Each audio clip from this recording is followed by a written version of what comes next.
Azərbaycan kimi ölkələr bir barut çəlləydi.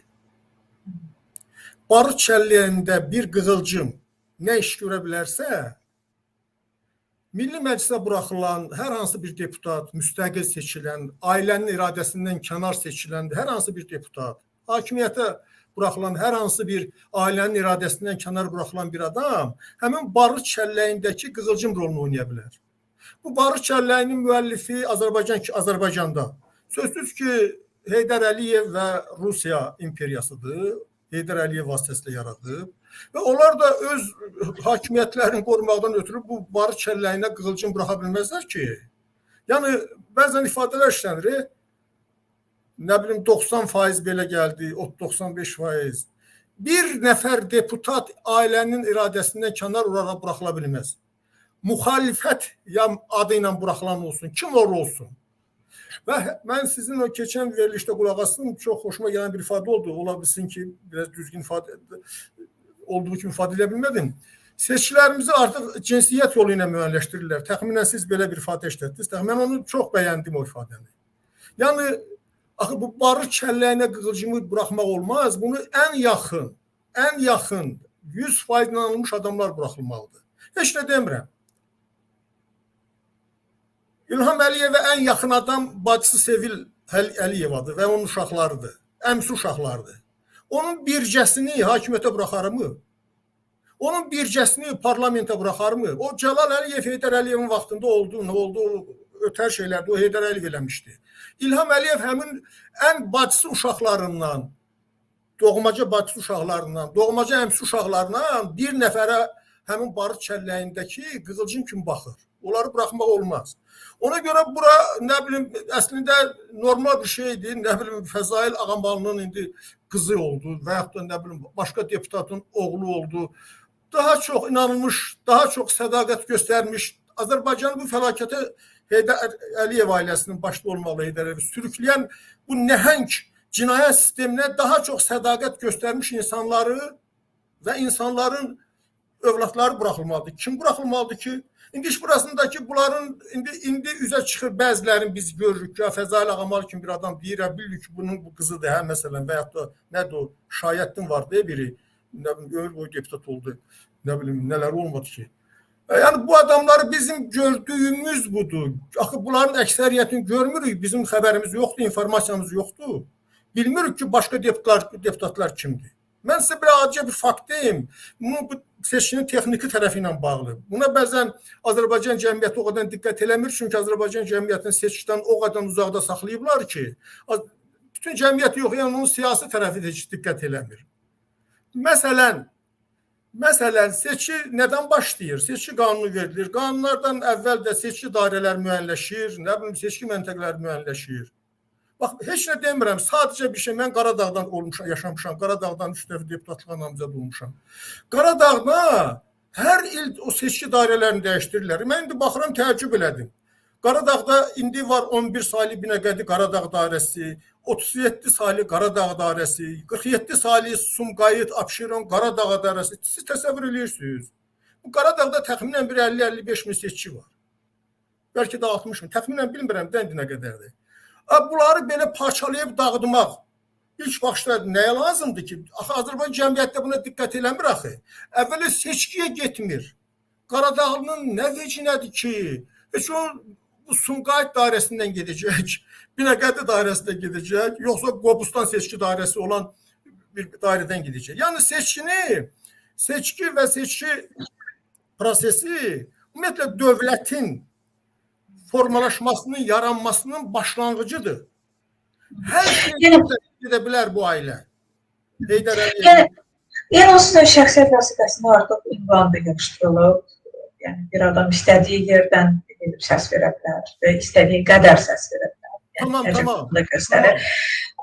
Siz hər Heydər Əliyevin və daha sonra İlham Əliyevin oturulmuş bu kursunu lərlə izləyən, müşahidə edən və təhlil edən siz. Və sizcə bu Heydər Əliyevin İlham Əliyev vermiş olduğu tövsiyə ilə, idarəçiliklə bağlı tövsiyələr haqqında nə deyir? Yəni, bu ideologiyasının nədən ibarət? Mən elə ona görə o barış çəlləyini dedim. Heydər Əliyevin bircə tövsiyəsi var. hər xırda şey tövsiyə eləmək mümkün deyil ki. Başa salıb ki, uşağın barış çəlləyində qığılcım rolu oynayan heç bir şey eləmək olmaz. Hakimiyyətə müxalifət fikirdə olan, hakimiyyətə alternativ hakimiyyət yaratmaq imkanı olan, yaratmaq istəyən olan ya bir adi vətəndaş olsun, ya İlham Əliyevin bacısı uşaqları, əmsi uşaqları, bunların heç birinin, bu tövsiyənin çox geniş, böyük proqramzadı yoxdur ki. Hakimiyyətin qorxusu, hakimiyyəti əldən verməkdir. Hakimiyyəti əldən verməyin də yollarından biri məsələn, bir qolu parlamentdir. Parlamentin 125 deputatı var. Mən şəxsən dəfələrlə demişəm sizin kanaldan. 3 dəfə Qaradağda seçki Avropa məhkəməsinə müraciət eləmişəm və 3-cündə də sübut eləmişəm ki, 11-ci seçki dairəsində Murtuza Ələsgərovda, ondan sonra biri vardı 10-cu ildə, 5-ci ildə oydu. Oydu. İndi bax hal-hazırda biri var Hüseyn Aydın Hüseynov 37 saylı Qaradağ, o vaxt 11 saylı Qaradağ idi. O 15-ci ildə də seçildi, 20-ci ildə də seçildi. 15-ci il seçkisini mən Avropa məhkəməsinə daşımışam axı. Yəni bu Avropa məhkəməsi təsdiq eləyib mənim dediklərim, amma heç bir icra olunmur bu qərarların hamısı. Yəni demək istəyirəm ki, burada Heydər Əliyevin başqa vəziyyəti məsləhət ola bilməz. Bu Heydər Əliyev ideya adamı deyildi. Heydər Əliyev elə savadlı bir adam deyildi ki, bir ciddi bir proqram hazırlasın. Bundan çox uzaq bir adam idi. Qiyabı o universitetin tarix fakültəsini qurtarmışdı, qurtarmamışdı. Allah da heç bilmir də nə idi. Yəni demək istəyirəm ki, bu adamlar haqqında elə düşünmək lazım deyil ki, bu ailə haqqında bunların ciddi proqramı, ciddi bir ideyası, ideologiyası var. Yoxdur. Sadəcə primitiv, belə deyək də, ibtidai sinifin hesabı səviyyəsində bir düşüncə hesab təfəkkürü olmaq lazımdır ki, bu hakimiyyəti qorumaq lazımdır. Qorumaqdan da ötürü bu barış çəlləyinə kənar fikirli, başqa imkanları olan adamı buraxmaq olmaz. Yenə deyirəm, niyə görə İlham Əliyevin bacısı uşaqları, elə onlar da az qala sürgündədir, öz aramızda, indi oğrudular, korrupsiyanerdirlər, hamısı öz yerində, elə deyilmi? Əslində onlar da sürgündədirlər. Bu əmsi uşaqları başqa cür bir təzyiqin altındadır. Biri buraxılmaz ora. Çünki bir spiçka kimi barış çəlləyin dağda bilər. Azərbaycan barış çəlləyidir. Yəni gedirlər, gəlirlər, gəzirlər, keyf edirlər. Onlar da yaxşı yaşayırlar. Amma sadəcə orada deputat filan yaradılır onlara. Onların elə başa salınıb da, yəni İlhama başa salınıb. Öyle özü də başa düşür ki, onlar üçün başqa hər imkanı yaratmaq lazımdır. Dövlətin malını oğurlasın, getsin otursun Londonda, Avropada. Mən bu dediklərimlə Sevil Əliyeva, onun uşaqlarına ya Heydər Əliyevin qardaş uşaqlarına qazandırmıram. Bunlar hamısı məşhur oğrulardır. Oğrunun ən pisindəndir. Mən o türmə dilindəki oğru demirəm. Primitiv oğrulardır. Xalqın, cəmaatın malına göz dikən, bunun varın yoxunu oğurlayan oğrulardır. Amma həmin oğruları, İlham Əliyevə yaxın oğrular, onun ki, şərait yaradıb olasın, onları hakimiyyətə buraxmaq olmaz. Onları parlamentə buraxmaq olmaz. Çünki hakimiyyət elə bir daha çoxunu istəyirsən. Təhlükəli bir andır ki, elə bir barış çəlləydir ki, orada bir qığılcım hər şeyi dağıda bilər. Ona görə onları ora buraxmaq olmaz ki, qəti sürətli olmaz. Yəni bu əslində yenə deyirəm, təkrar bəzən düşünürlər, Heydər Əliyev böyük siyasətçi olur, böyük, Heydər Əliyev siyasəti bilib, o heç kəs deyə bilməz, siyasətdə heç bir prinsipi qorumuyub. Yəni nə mənada? Bu adam ateist dövlətin başında duran 11 adamdan biri olub, ateizm. Sonradan əlinə bir dənə ağ parçası geyinib, çılpaq bədəninə hac ziyarətinə gedib, elə deyilmi? Bu adamlar üçün ideya... Məscidə öz adını verib, Heydər Əliyev adını məscid. İdeya, əqidə, belə prinsiplər, bunlar ki, mən yeri gəlmişkən, hakimiyyət məsələsində bu çox ciddi məsələdir. Bəs bugün müxalifət niyə görə 30 ildir? 30 ildən yuxarıda hakimiyyətə yaxın dura bilmir. Müxalifətdə olanların o ciddi müxalifət təşkilatlarının əksəriyyəti müəyyən ideologiya sahibdir. Müəyyən əxlaqi prinsiplərə sahibdir. O prinsiplərdən kənara çıxa bilmir. Onlar bugün ateistlər hacı ola bilməz. Ateistsə ateist olacaq, hacısə hacı olacaq da nə dəxli var ki? Bax, Heydər Əliyevin üstün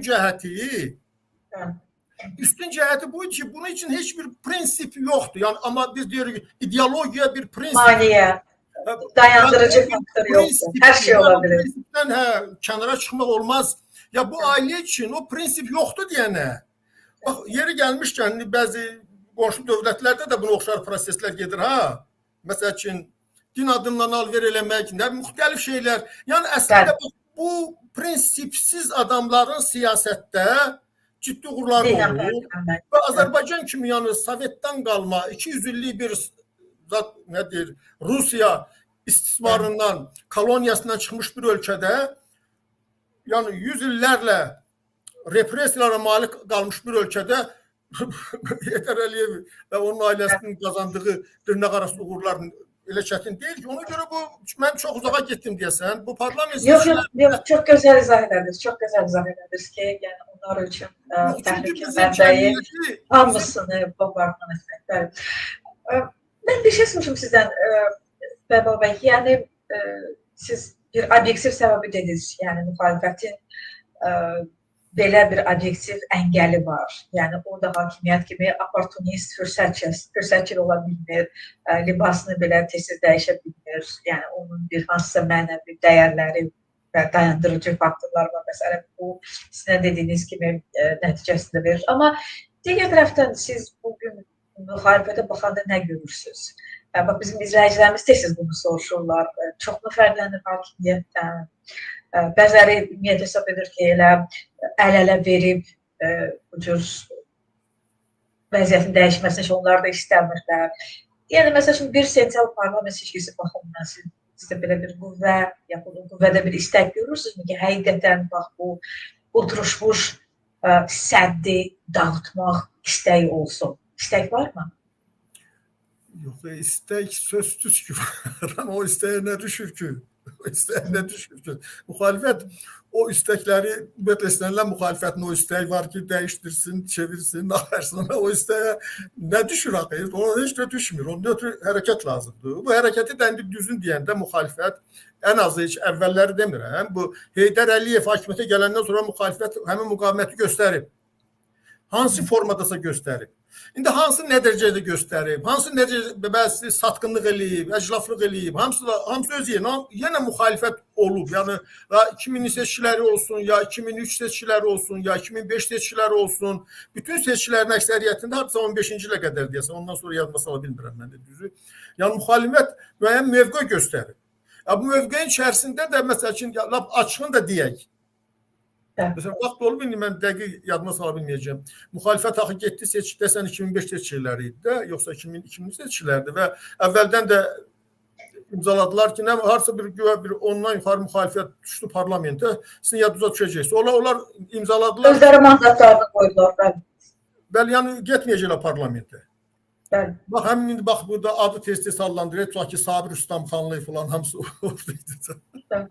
Azərbaycanın Sabir Rüstəmxanlı kimi müxalifəti var. Özü neçə ildir, 30 ildir, 40 ildir, bilmirəm. Yəni, sonra nə oldu ki? Amma orada da hamı axı etmədi bunu. Yəni, belə bir söz gəldi ki, hamı, belə deyək, etiraz zahməti olaraq deputat mandatından imtina edəcək. Bir qismi qoydu, bir qismi qoymadı. Bir qism yox, bircə nəfər olmadı. Mir Mahmud Mirəloğlu olmadı. Qalan hamısı getdilər. Amma şəxsən mən tutaq ki, onda, mən o partiyada rəhbərində təmsil olurdum. Qəti surətdə əleyhinə edim o parlamentə getməməyi. Gəlin, biraz izləyicilərimizə açaq bunu. Mir Mahmud Mirəloğlu mandatdan imtina etdi. Yəni, sözə riayət etdi, tutduğu sözə riayət. Amma deyəsən, parti olaraq nə deyək ki, bu şəxs olaraq getmir. Bizdə də partiyada çox müzakirə olundu. Yəni, partiyada çox adam əleyhinə idi ki, nə üçün getmirsən? Özə bura getməməyin də ciddi səbəbləri var. Çünki orada hakimiyyət başqa bir oyun qurdu. Həm ora o vaxt AXCP adından 2 qurum var idi.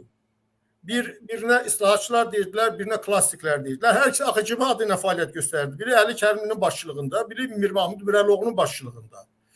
Əslində hakimiyyət bunların ikisini də buraxdı parlamentə. Oyun oynadı, çox uğurlu bir oyun oynadı. Hökümən gedib, məsəl ki, mənim oradakı o vaxtki argumentlərdən biri buydu ki, biz bu AXCP adına iddialıyıqsa, biz parlamentə getməliyik, bu adın altında fəaliyyət göstərir. Özü AXCP adına buraxdılar, hər ikisini. Hər ikisini AXCP adına buraxdılar. Və biz getməliyik, həmin parlamentə iştirak eləməliyik və öz ideyamızı, sözümüzü, AXCP olmağımızı sübut eləməliyik. Mirəloğlu nə səbəbdənsə getmədi. Əslində o çox ciddi, səhv bir addım idi. Əgər məsələn deyirəm, yəni bugün də aydın görükür də Əmirəlioğlu ondan sonra bütün seçkilərdə iştirak elədi. Əgər bir halda ki parlamenti getmirdi, nə üçün seçkilərdə iştirak eləyirdi? Axı mən etiraz alamet olarak mandatından imtina etdi. Mandatdan imtina elədi, amma sonraki bütün seçkilərdə iştirak elədi. Mən vəkil olmuşam Əmirəlioğlunun. 2005-də də. Amma mən xatırlayıram bir söhbət var ki, hamı qoymalıdır. Belə bir söhbət var ki, hamı mandatını qoymalıdır. Hamı olmalıdır, indi eləmədilər də yaxşı. O bir nəfər eləməklə Azərbaycanın, lap belə o bir nəfər, biz bayaqdan söhbət eləyirik də, o barış çəlləyi məsələsi. O bir nəfər, o qığılcım barış çəlləyində olsun Əmirəlioğlu. Gedib olmur axı orada. Bunun bu da dağıtdı. Bu da dağıtdı da həmin bloku, elə deyil mi? Yəni siz və həm də yoxu səbəbi nəticə olaraq blok dağıldı. Ondan sonra gəldi 2003 seçkiləri, 2005 hamısında o fəlakətlər yaşandı. Təzədən Klassik Xalq Cəbhəsi partiyası o böyük, pis, yaxşı partiyadır. Getdi süründü o xırda təşkilatlarla bir yerdə bloklar yaratdı. Yəni bütün bunların hamısının bu fəlakətləri biz yaşadıq. Elə belə yaşamadıq. Həyatımızı qoyduq falan elədir. Yəni demək istəyirəm ki, cəmiyyətdə bəli. Biz əslində Mir Mahmud bəylə müsahibəmiz vardı bu yaxınlarda. Belə söz əsnasında sözü çəkdik və sizin də müəlliflərdən biri olduğunuz kitaba danışdıq. Yəni siz bugün baxanda, bugünkü prizmadan baxanda necə dəyərləndirirsiniz? Əslində nə baş verdi? Yəni Əbülfəzin rəhbərliyi olduğu həmin bu hərəkat bu bir neçə yerə parçalanıb. Biri faktiki bir qolun parlament oturub, parlament partiyasıdır, Klassik Xalq Cəbhəsi, üzr istəyirəm, Nasir Xalq Cəbhəsi, Qudrət Həsən Quliyev partiyası. Elə müxalifətdə olanlar da bütün Azərbaycan, heç adını da bilmirəm. Psevdo müxalifət belə demək. Və yəni bugün bax nələrdən keçdi sizcə bu xalq hərəkatı və bu necə oldu ki bu cür ciddi parçalanma baş verdi və siz bunları necə dəyərləndirirsiniz? Kimdir buna görə məsuliyyət daşıyan? Kimi siz günah kimdir? Əslində bu mənim sualımdır, bizlərcimizin sualıdır. Kimdir buna görə günahkar? Sizə verirsəydi bu sual necə cavab verərdiniz? Sizə icazə verirsiniz. Mən sizin müsahibəyə, Əmirəlioğlu ilə bağlı müsahibəyə bir neçə gün sonra baxdım. Yəni mənə göndərdilər, sonra baxdım. Əvvəldən xəbərim olmadı. Baxdım və çox təəssüfləndim və çox təəccübləndim. Əslində təəccüblənməməliyəm. Mən Əmirəlioğlunu yaxından tanıyıram. Çünki heç düzü Əmirəlioğlu ölçülü, bütçülü danışan adamdır. Hər şey danışar, amma heç nə danışmaz. Yəni bütün müsahibələri belədir. Hər şey danışacaq, amma heç nə danışmayacaq. Bu müsahibədə konkret rəqəmlərdən danışdı. Birinci, hətta Elçi bəyin ünvanına elə şeylər danışdı ki, düzü bu Leyla Yunusun danışığının elə fərqli olmadı ki, Elçi bəyin hakimiyyətlə əlaqəsini yaradan çox ağıllı adamlar olub. Belə çox təəccüblü, heç mən gözləmirdim. Doğrusu heç gözləmirdim. Ən əsas mənə təsirləndirən bu oldu. İkincisi, bir də sizin o adını çəkdiyiniz Yurt Həqiqətləri kitabı ilə bağlı. Mən birinci ona arayış gətireyim. Bir imkanınız varsa arayış gətireyim. Bu kitab necə ortalığa çıxıb? 2000-ci ildə siz o vaxt yağın Bakıda olmuşsunuz, 2000-ci ildə. Bəli. Yəni Xalq Cəbhəsinin parçalanması prosesi bəy rəhmətə gedəndən sonra, avqust ayından sonra əvvəldən parçalanmışdı, amma oradan sonra rəsmiləşmə getdi. Xalq Cəbhəsi rəsmi iki yerə bölündü. Bir klassiklər adlanan Əmirəlioğlunun başçılığı elədiyi dəstə biz, yəni bir də ki Əli Kərimlinin başçılığı elədiyi dəstə ayrı-ayrı qərargahlarda oturdu. Hər ikisi AXCP adına fəaliyyət göstərdi. Yəni və biz də 2007-yə qədər həmin adına fəaliyyət göstərmişik AXCP adına. AXCP-nin bizi 2007-də təzədən qurultay keçirdi. Hökumət bizi Klassik Xalq Cəbhəsi kimi tanıdı, oldu Klassik Xalq Cəbhəsi partiyası. 2000-ci ildə bizim sentyabr ayında həmin o parçalanmadan sonra ilk bizim yığıncağımız keçirdi. Ali Məclisin yığıncağında mən təklif elədim ki, bu partiya daxilində baş verən bu parçalanmanın səbəbkarı hardan gəlir? Bunu araşdıran bir komissiya yaradılsın. Və mənim təklifimlə bir komissiya yaradıldı. Elə adı da belə oldu.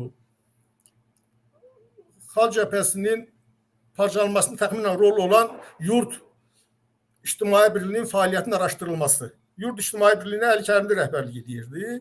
Və bu komissiyanın da mənim təşəbbüsümlə yaranıb. Mənim təşəbbüsümlə. Yeri gəlmişkən mən o təklif verəndə bunun əleyhinə olan adamlar olub.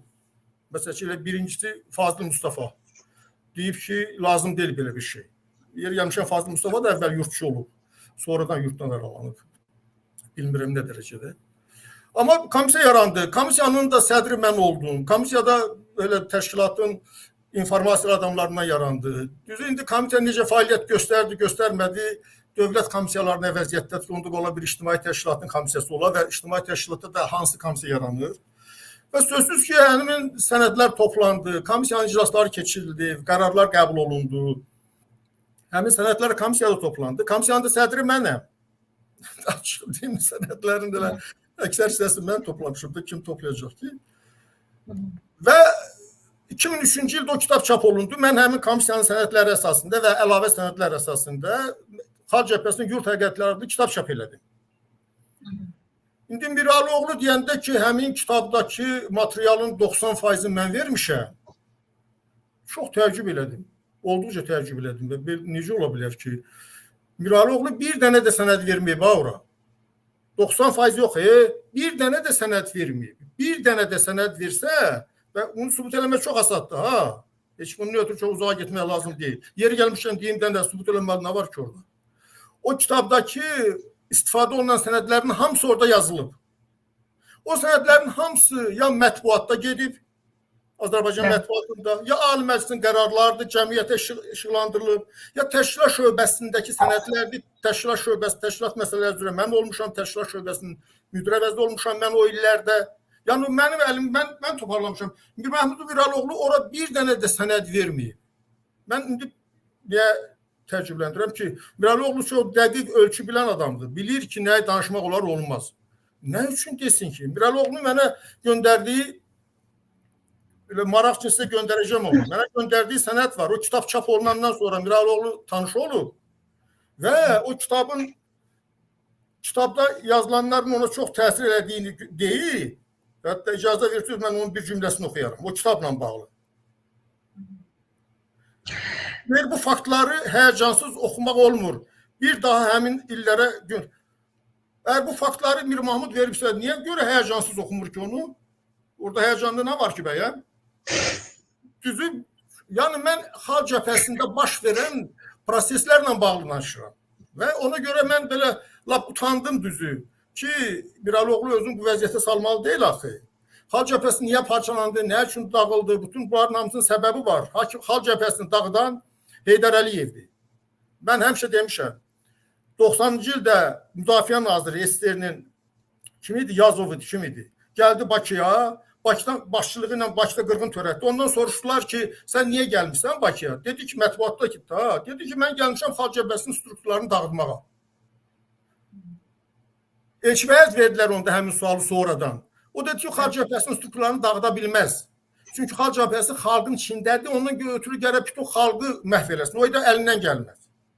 Mən həmişə bunu misal gətirəm ki, Sovet İttifaqı marşalı Xalq Cəbhəsini dağıda bilmədi. Amma KGB generalı Heydər Əliyev Xalq Cəbhəsini içəridən dağıda bildi. İçəridə o ziddiyyətləri yarada bildi. Mən təsadüfən demirəm. Dəndi bugün Elçibəyin ətrafındakı ən yaxın müavinlərindən, adamlarından əhəmiyyətli hissəsi Milli Məclisin üzvüdür. Özdə elə 20 ildir, 30 ildir, nə bilim, hətta Fəzailin Ağamalı deyir, bu Elçibəyin yanında olundu, Elçibəyin nazirlərindən biri idi də. Ya olsun elə Qüdrət Həsənquliyev, Elçibəyin müşaviri idi də. Olsun elə Fazıl Mustafa və yaxud da kim. Yəni demək istəyirəm ki, KGB generalı dağıtmaq məsələsində Sovet İttifaqı marşalından 100 qat ustadı və elə ustalıqla da içərdən təşkilatı dağıtdı, parçaladı, dağıtdı, hissələrə parçaladı, bir-birinə qarşı qoya bildi və ustalıqla dağıtdı və bunun da əhəmiyyətli hissəsi mətbuatda gedib və bunlar fakt olan məsələlərdir. Mən çox ola bilsin uzağa getdim. Sizi maraqlandıran məsələlərə daha konkret cavab verə bilərəm. Yox, bu çox gözəl bir cavabdır. Yəni, bax, bugün biz hər halda 1 sentyabr parlament seçkisindən az qalıb. Siz Azərbaycan cəmiyyətində belə bir istək, yaxud potensial görürsünüzmü? Məsələn, oyunun qaydalarını dəyişmək və həqiqətən Azərbaycanda 1 sentyabrda yaxud nə zamansa gələcəkdə seçkiyə nail olmaq. Nədən keçir bu? Mən sizə bir söz deyim. Mən o istək içərilərdə, içində var ya, cəmiyyətin içərisində, sözsüz ki var, adi vətəndaşlarda, siyasətdə falanda da var.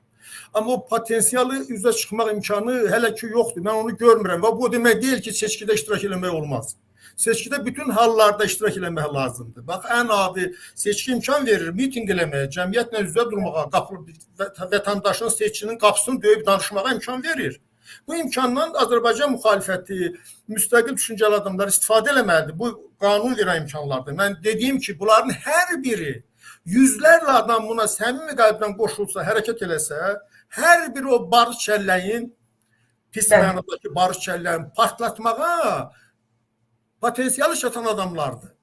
Amma başqa məsələ ki, müxalifətin bir yerdə getməyi falan, müxalifəti Heydər Əliyev, İlham Əliyev yox ha. Heydər Əliyev müxalifəti elə bir günə qoyub ki, elə bir bu. Ya da elə bir acı bir şey. Necə qoyub? Deyim də sizə də. Elə bax, misal deyim. Məsələn, 2000-ci il seçkiləri. 2000-ci il seçkiləri o kitabda göstərilib onların hamısı yurt həqiqətlərində. Məsələn, Heydər Əliyev bir müxalif təşkilatdan bir adam, iki adam buraxar zada. Özü buraxır ha. Əvvəldən şərtin qoyur ki, sən bu qələtləri eləməyəcəksən. Sonra buraxır ora. Elə belə buraxılmaz ki o adamlar.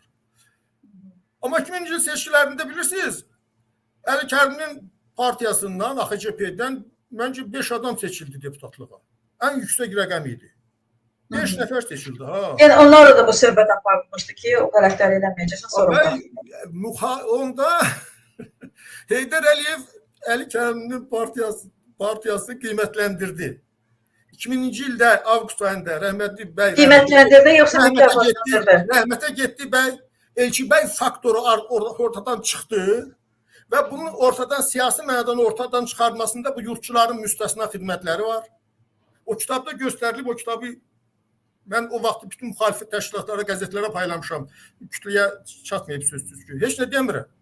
Məsəl üçün, mükafatlandırdı 2000-ci ildəki adamları, 2000-ci ilə qədər adamları. Məsəl üçün, bir deputat var idi, nə idi adı yadında, qadın deputat vardı, sonra da rüşvətə zada görə tutuldu, dedi, Beynəlxalq Universiteti. Gülər Əhmədova. Gülər Əhmədovun redaktor olduğu və cəmiyyətin tanınmadığı bir qəzet vardı. Yadında bir mərkəz idi, yurt kitabında var. Bəli. Həmin qəzet Xalq Cəbhəsinin qərargahında fəaliyyət göstərirdi. Yəni yurdun qərargahı, Azadlıq qəzetinin redaksiyasında. Məsələn, o vaxt Xalq Cəbhəsinin təşkilat şöbəsinə Azadlıq qəzetində otaq vermirdilər.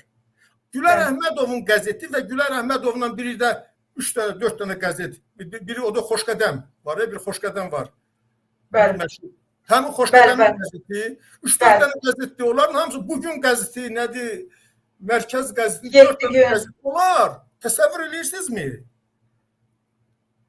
Elçi bəyin oturduğu Azadlıq redaksiyasında otururlar, həmin qəzetin redaksiyaları və Elçi bəyi söyürlər. Xalq Cəbhəsini söyürlər. Məhz ona görə Gülər Əhmədova deputat oldu. Elə belə kim idi ki, Gülər Əhmədova deputat olsun? Demək istəyirəm. Yəni, mən düzmü başa düşdüm. Yəni, siz deyirsiniz ki, hələ Elçi bəyin sağlığında, məsəl üçün, partiyanın içərisindəki adamlar, mən belə başa düşürəm ki, siz Əli bəy Kərimləri nəzərdə tutursunuz. Onlar Elçi bəyi söydürən məqalələr dərc edirdilər Azadlıq qəzetində. Yüzlərlə həmin məqalələr siyasi verilib həmin kitabda. Azadlıq qəzetində, həmin o bir də Azadlıq qəzetinin ətrafında dediyim o cür əldə qayırma qəzetlər vardı. O qəzetlərdə yüzlərlə Elçi bəyi tənqid edən məqalələr.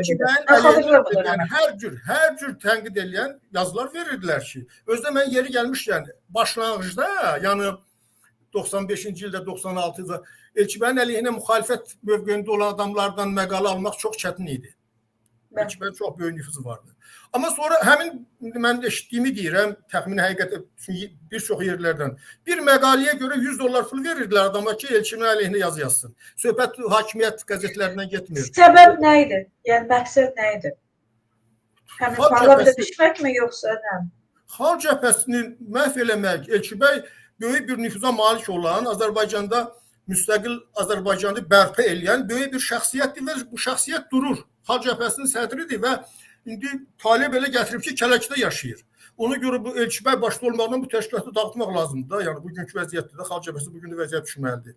Bütün Azərbaycan Xalq Cəbhəsi yaranmalıdır. Nə qədər Xalq Cəbhəsi. Aynen. Və mən hər halda bu adı çəkilən adamların da reaksiya göstərməsini istəyəcəm. Yəni Siz başa Çox düşürsünüz. yaxşı, çox yaxşı. Başqa bir Yer şey gəlmişə sizin üzr yəni istədi. ikinci Mənim cavabımdan əvvəl həmin yurt həqiqətləri kitabı internetdə də var. Əgər siz internetdə onu yazsalar ki, Xalq Cəbhəsinin yurt həqiqətləri, o kitab çıxacaq orada. Orada bütün sənədlər, bütün faktlar, hamısı orada toparlanıb, tarixi ilə, şəkili ilə filanın hamısı deyilib orada. Hamısı deyilib. Ya mən xatırlayıram, biz onda başa düşməyə çalışdıq. Necə olur ki, Azadlıq qəzetində Elçibəyə qarşı əleyhinə yazılar gedir. Mən o dönəmə Mən üzr istəyirəm. Mən üzr istəyirəm. Bir dəqiqə bağışlayın. Elçibəy rəhmətə gedən günü, yəni avqustun 22-sində 2000-ci ildə Azadlıq qəzetində Elçibəyin əleyhinə hardasa 10 ya 11 yazı getdi. Həmin gün. Təsəvvür edirsiniz. Rəhmətə gedən gün hamısı yazılıb o kitabda. Müəllifi ilə, tarixi ilə hamısı orada durub. Rəhmətə gedən gün o kişi Azadlıq qəzetində o kişinin əleyhindən ondan bəlkə 10 idi, bəlkə biraz azdı, biraz çox məqalə getdi. Hamısının tarixi ilə, şəkili ilə hamısı yazılıb bura. Və daha sonra ümumiyyətlə Azadlıq qəzeti belə deyək də cəbhənin qəzeti kimi başlamışdı. Həqiqətən müstəqil hərəkatın qəzeti idi. Daha sonra isə belə deyək də bir qolun qəzetinə çevrildi. Onun mən tarixini deyim sizə. Mən onun tarixini deyim sizə. Yəni Azadlıq qəzetinin ilk nömrəsi məncə 90-cı ilin 89-un dekabrın hardasa 24-də, 25-də çıxıb ilk nömrəsi. Xalq Cəbhəsinin qəzeti olaraq. İndi tarixdə biraz səhv eləyə bilərəm. Sonra ki hadisələr baş verdi, Elçibəy getdi Kələkiyə, Azadlıq qəzeti çevrildi Elçibəyə qarşı. Mən dəqiq tarixini deyə bilməyəcəm, amma demək mümkündür. Sonra Elçibəy Xalq Cəbhəsinin həmin qəzetin təsisçiliyindən imtina elədi Xalq Cəbhəsi olaraq. Və həmin qəzetin təsisçisi oldu Əli Kərimli və bir neçə adam. Bu dəqiq adını bilmirəm, 94-dür, 95-dir, 90, o da arasını dəqiq bilmirəm. Yəni kitabda yazılıb onların hamısı, onların hamısı kitabda var. Ondan sonra rəsmi olaraq Elçibəy də böyük adam idi da. Oturub Azadlıq qəzetinə vuruşacağı deyildi ki. Rəsmən gördük ki, Xalq Cəbhəsinin orqanı, Xalq Cəbhəsinin sədrini, Xalq Cəbhəsinin siyasətini biabır eləyir.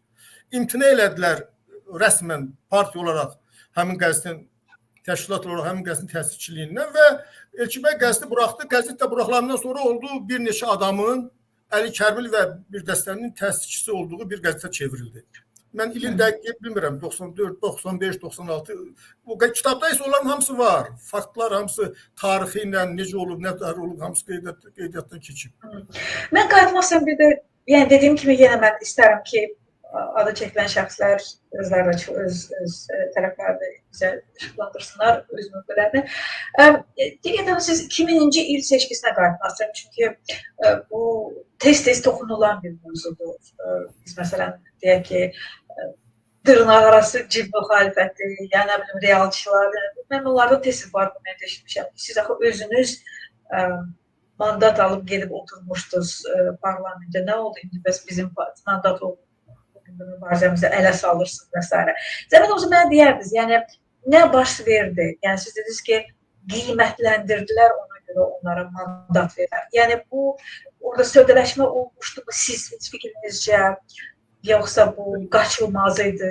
Yəni öz təhlükəsizlikləri üçün onları parlamentə buraxırdılar. Yəni bax bu adını çəkdiyiniz, məsələn, Azərbaycan Xalq Cəbhəsi Partiyasının 5 nəfərin deputat mandatı alması hansı şəraitdə baş vermişdi sizcə? Mən sizə çox maraqlı suallar, çox böyük suallardır. Bu sualların da hamısının cavabı o kitabda var. Hamısının cavabı var. Mən nə dərəcədə o çatırıb deyə bilərəm, çatırıb deyə bilmirəm. Bilmirəm, sualın mahiyyətində durur ki, səbəb nə? Səbəb məlumdur ki, Xalq Cəbhəsini dağıtmaq. Böyük bir gücdür. Bu da deyirəm, kənardan ordu gəlib dağıda bilmir, Sovet ordusu. Bu içindən dağıtmaq lazım. İçindən də barıt qoydular, dağıtdılar. Barıtın vasitəsində kimlər oldu? Elə 2000-ci il seçkilərində toxunursunuz. Mən o ilə bağlı xüsusi bir fakta toxunum. O kitabda yazılıb onların hamısı. 2000-ci il seçkilərində ilk dəfə olaraq Əbülfəz Elçibəy dedi ki, mən parlament seçkilərində iştirak edəcəm. Yəni Elçibəy heç zaman parlament seçkilərində iştirak eləməyib. Hətta 90-cı il seçkilərində də iştirak eləməyib. 2000-ci il seçkisində dedi ki, mən parlament seçkilərində iştirak edəcəm və öz şərtini dedi. Dedi, mən istəyirəm ki, Xalq Cəbhəsi ilə müsavat bir yerdə, bir blokda geçsin seçkilərə. Və siyahıda belə təyin olunsun. 25 yerdir. Birinci yerdə Elçibəy, ikinci yerdə İsa Qəmbər, üçüncü yerdə Xalq Cəbhəsi, dördüncü yerdə Müsavat, beşinci yerdə bu prinsiplə təyin olunsun. Bəli. Və o vaxta görə indi də elə görünür ki, çox mükəmməl bir təklif idi. Çünki Heydər Əliyev ya Xalq Cəbhəsini buraxır da parlamentdə bir iki adam, ya Müsavatı bir iki adam buraxır. Heç belə əsas güc də burada toplanır, müxalifət gücü. Elçibəy bu təklifi ilə bu bloku buraxmasının imkanı yoxdur. Bu blok buraxılacaq. Ən azı bir 3 adam gedəcəksə, bunun birincisi Elçibəy olacaq, ikincisi İsa Qəmbər və üçüncüsü kimsə. Elə deyilmi? Çox möhtəşəm bir təklifdir də. Çox möhtəşəm bir təklifdir. Və bu ölkənin taleyini dəyişdirə biləcək. Hələ o vaxt Xalq Cəbhəsi də, Müsavat da bir güc mənbələrdir. Nə oldu ki, bəs olmadı o siyahı? O siyahı verilib, mən kitabda vermişəm. Əli Kərimli AXCP-nin qurultay məclisində, rəisət heyətində o qərarı qəbul etmədi. Dedi, Xalq Cəbhəsi ayrı gedəcək. Hər iki siyahı verilib, Elçibəyin təklifi ilə olan siyahı da verilib həmin kitabda. Əli Kərimlinin verdiyi siyahı da verilib həmin kitabda. Yəni, hər ikisi verilib o kitabda. Yəni, bu elə oldu ki, o 2000-ci il çox qəribə ildir də, elə avqust ayında... Yəni, faktiki olaraq Elçibəy düşməli idi, İsa Qəmbər düşməli idi. Ondan sonraki siyahıda var adamların adı, kimlər? Yəni, partiyadakı mövqeyinə görə falan. Sonra bəlkə də üçüncü adam elə Əli Kərimlidir. Dördüncü adam nə Arif Hacıdır. Yadında deyil. Amma siyahı şeydə var, Siyahı hətta qəzetdə çap olunan formatı var kitabda. Ki, Elçibəy, mən öz aramızda, Allah rəhmət eləsin Elçibəyin hamısı üstündən də neçə il keçib, 24 il keçib də. Möhtəşəm bir təklifdir də. Möhtəşəm bir təklifdir. Əli Kərimli və dəstəsi imkan vermədi o siyaha getsin. Və nəticədə Heydər Əliyev də qiymətləndirdi onları. Nə tər qiymətləndirdi? Bir-iki illiyə, sonradan onların taleyi nə oldu? Məlum oldu. Nə deməklə qiymətləndirdi? Deputatlığa buraxdı. 5 adamı bir partiyadan 5 nəfərə buraxdı deputatlığa. Necə olmalıydı ki? AXCP-dən 5 nəfərə buraxdı. Xatirətim mən anlanmırsa, Əl-Məmməd Nuriyev, Qüdrət Həsənquliyev deputat oldular deyəsən, təxminən. Asim Mollazadə, Cəmil Həsənli, nədir onun adı? Əli Kərim. Bunlar hamısı o 5 nəfər onda deputat oldular da. Və onlardan da Asim Mollazadə yadınızdadır da. İndi bilmirəm. Amma Elçibəy olmadı. Elçibəy olmadı. O siyahıda Elçibəyin adı yox idi axı. Onda bəy rəhmətə də getmişdi. Yəni bu seçki oldu noyabr ayında 2000-in. Bəy avqustda rəhmətə getmişdi. Ümumiyyətlə o siyahıda məncə Elçibəyin adı yox idi. Elçibəyin adı öz verdiyi siyahıda vardı. Elçibəy təklif eləmişdi ki, Xalq Cəbhəsindən Müsavat bir yerdə gedəcək. Birinci mənim adımdır, ikinci İsa Qəmbərin. Sizin də bayaqları verilişdə mən qulaq astım. İsa Qəmbəri yaxşı bir ifadə işlədir. İsa Qəmbəri hakimiyyət sussa da, laf hakimiyyəti tərifləsə də parlamentə buraxar. Buraxmaz. Hakimiyyətin nəzərində ən böyük təhlükə, bax bu indi öz aramızda hər şey keçdi getdi də. 2000-ci ildən böyük, ən böyük təhlükə İsa Qəmbər deyil. Müsavatı buraxır. Müsavatdan adları məlum olmayan deputatlar çıxıb, indi də yadımızdan çıxıb adı. Amma heç zaman İsa Qəmbəri buraxmaz. Yəni ki, hökumət uşaqdır bəyəm, o qığılcımı barı çəllərinə buraxsın. O mümkün deyil ki.